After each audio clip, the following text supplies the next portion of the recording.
Primeira xornada das rebaixas en Pontevedra e o ambiente é o habitual. Moitas bolsas pola rúa e colas algo máis longas que de costume no interior das tendas. Una cola, creo que estuve como 15 minutos de cola, pero bueno. Sí, una cola tremenda para pagar.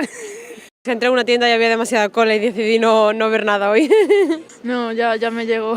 Hay mucha gente. De gente muchísima, muchísima gente. No, mejor me marcho para el parque con los niños y vengo en otro día. No, hay mucha cola para pagar. Sí, para internet mejor, que allí no hay cola, sí, es más fácil. As baixadas de prezo animan a facerse con algún capricho, aínda que son moitos os que as aproveitan para cambiar os regalos de Nadal. Comprar cosas nuevas. Los Reyes esperaron hasta las rebajas. Salió bien, estaba todo a mitad de precio, casi la mayoría, perfecto. Bien, hay de todo, pero bien. Unas cosas bien, otras poco le sacan. Bastante bien, son muy conforme al precio que tenía antes, son más asequibles. Que los Reyes no se portaron bien conmigo o yo fui muy mala y entonces pues...